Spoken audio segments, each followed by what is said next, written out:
છે ને? તો હાલો હાલો પેલા મીનાબેન ને બોલાવતા આવીએ.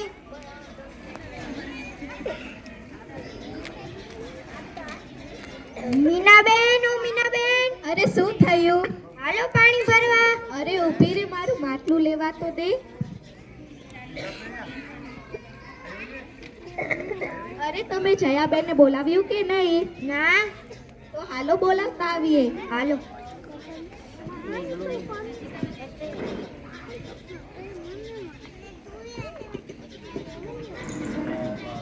જયાબેન, ઓ જયાબેન. એ હા આવું. બોલો શું થયું? એ હાલો પાણી ભરવા.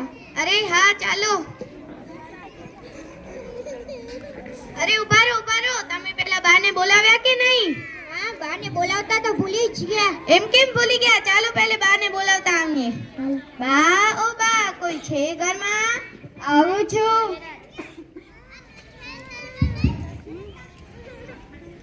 બોલો શું કામ છે?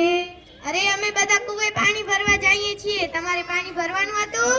એ હા, ભરવાનું હતું. તો ચાલો.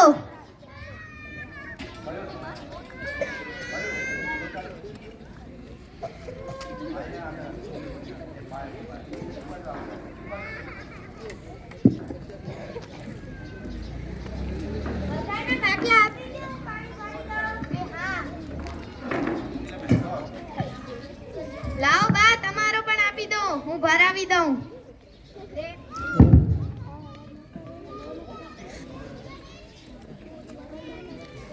કાલે મેળો કેવો સરસ હતો, તમે ગયા તા કે નહીં? અરે હા, અમે પણ ગયા હતા. મેં તો ઘણી બધી સાડીઓ લીધી હતી. અરે સાંજના ઘરે આવીશ, મને બતાડજો.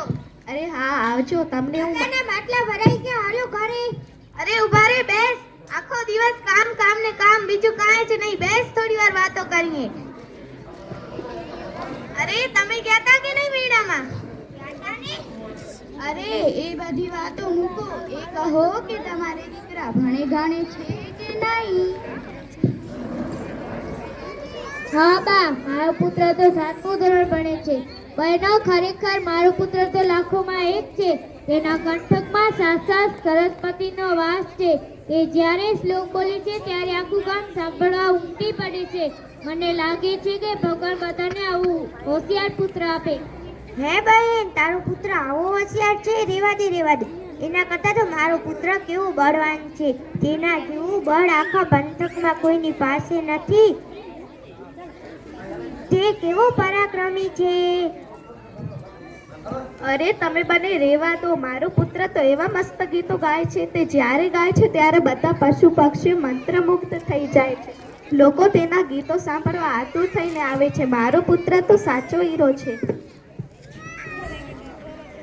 જયાબેન, તમે તમારા પુત્ર વિશે કાંઈ નહીં કહો. અરે બહેન, મારો પુત્ર તો નથી વિદ્વાન, કે નથી કોઈ મોટો પહેલવાન, કે નથી કોઈ મોટો ગાયક. તે તો એક સાધારણ છોકરો છે. તેના વિશે હું શું વખાણ કરું? અરે ચાલો, મોડું નથી થાતું?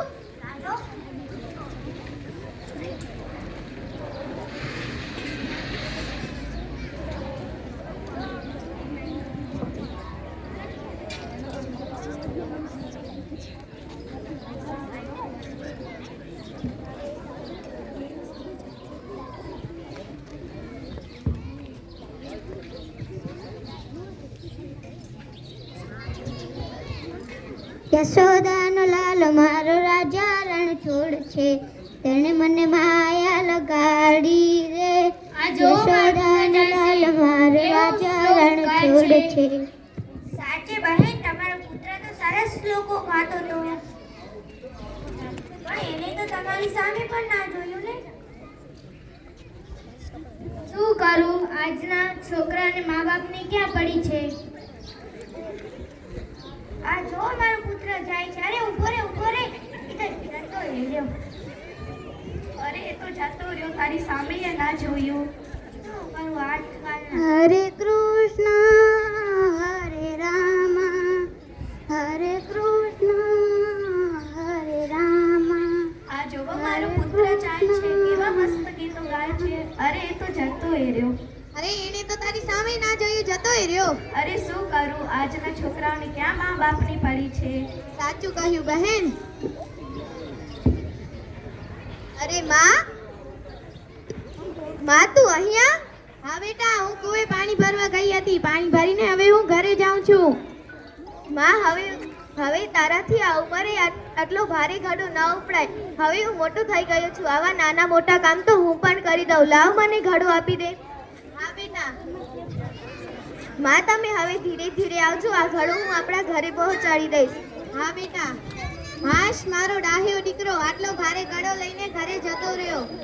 એનો દીકરો કેવો સંસ્કારી છે. એને માને ભાર ના લાગે તે માટે ઘરો લઈને જતો રહ્યો. આપણા દીકરાઓને તો આપણે બોલાવ્યા તોય પણ આપણા સામે જોયું પણ નહીં. સાચું કહ્યું, આપણા પુત્રોએ તો આપણા સામે જોયું નહીં. તમે પૂછતા હતા ને કે સાચો હીરો કોણ છે? હા માજી, તો સાચો હીરો કોણ છે? જે પુત્રમાં જ્ઞાન કળા કે શક્તિ ભલે ઓછી હોય, પરંતુ જો તે તેના માતા પિતાની સેવા અને આદર કરવાનું જાણતો હોય, તે જ સાચો હીરો છે. કેવળ ગુણ હોવા પૂરતા નથી, પરંતુ તે ગુણોનો ઉપયોગ સેવામાં થાય તે જરૂરી છે. સાચું કહ્યું પાજી. કેવળ જ્ઞાન કે શક્તિ હોવાથી કોઈ મહાન નથી બનતું, પરંતુ વિનય વ્યક્તિને સાચો